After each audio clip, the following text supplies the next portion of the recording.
love you, Metro Man. And I love you, random citizen. Hello, everybody. Hello, guys. It's me again, Joel, the man, the legend. Yeah, I'm back with another modelling video. This time on my newest engine, not seen in public yet. Well, he has been seen in public yet, but not actually. I've not really made a public announcement yet at the time of filming this. You get what I mean? I guess, you're getting this video a little early because originally I wanted to post this on the actual Railway Series anniversary, which is I think on the 12th of May.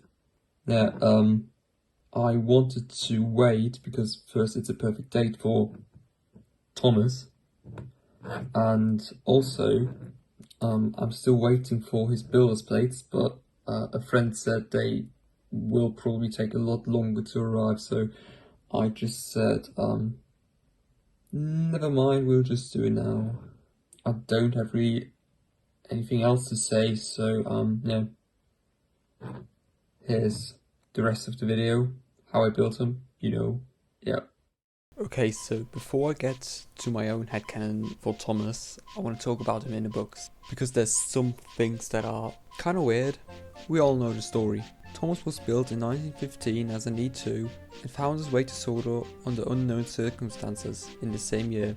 Then we are told how by 1920s crews settled on Sodor and didn't want to leave the island or their engine.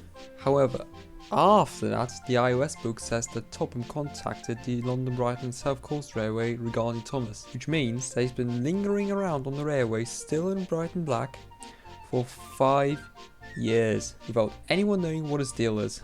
This is still saying my headcanon, but it's just something I wanted to talk about. In 1960, the breakfast incident occurred, and going forth, the illustrations mostly depict Thomas with a flat running board.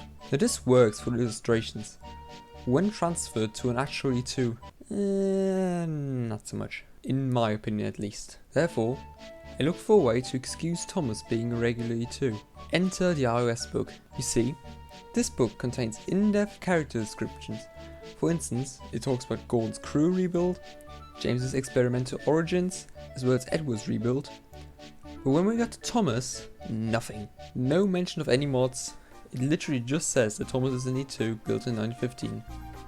And this will never not be funny to me. Also, like Percy, Thomas is dual braked for visiting air-braked railways around the globe. Thomas's model started out as an early Bachmann Ginty. In fact, the first and only and also last order ever made of Haddons before their closure. Rest in peace, Haddons. It's one of the older Ginties which didn't have the DCC socket, which saves a lot of space on the chassis. I would have loved to get a spark shot shell again, but like most teenagers, I am broke. However, there's a free 00E2 file in Thingiverse made by the Farquhar Fireman, and I popped a link in the description. The shell isn't designed to fit any specific chassis, so I sent the Ginty off to my good friend Nino, also known as Modrail, so he could modify the shell to fit my specific chassis and then print it for me. The story of the shell is long and frustrating, but let me quickly sum it up for you. Fail, fail, fail, bad print, then printer, nice shell. I got the shell and my Ginty back about 2 months later and quickly set to work. I sanded him and fitted his brake pipes, boiler pipe and buffer housings, as well as his handrails. I bought special sprung brass London Brighton South Coast Railway buffers, but we'll get to these later.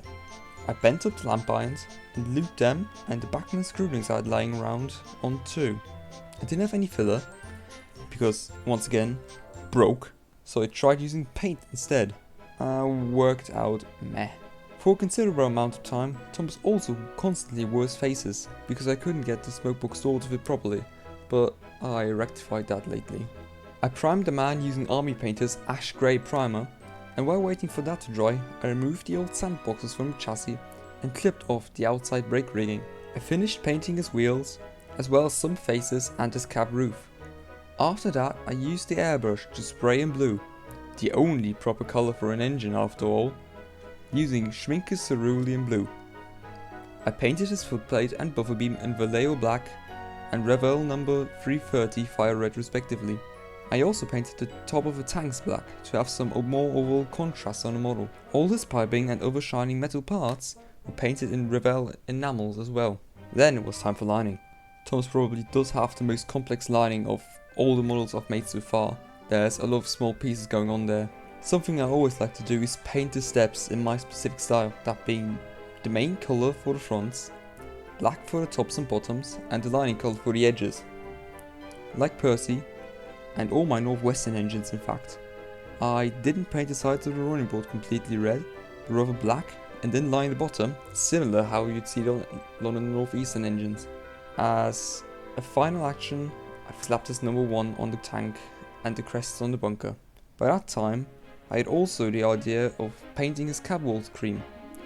You don't really see that, but it's there.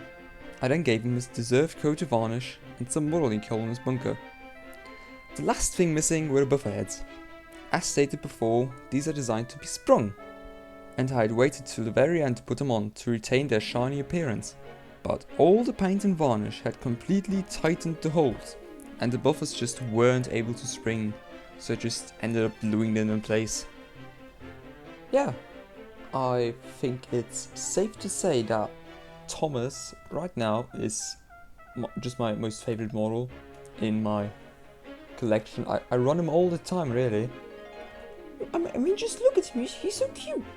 And before I end this video off and show you the guy running, I wanted to just give a big thank you to Nino. This literally wouldn't have been possible without you. From printing the shell to drawing the faces you are seeing on screen right now. He is now opening face drawing commissions, and I kindly ask you to go check that out, because look at the faces. Aren't they? Wouldn't you want these? Who would not want these? These are nice. So yeah, like and subscribe to boost my ego, and I'll see you all next time.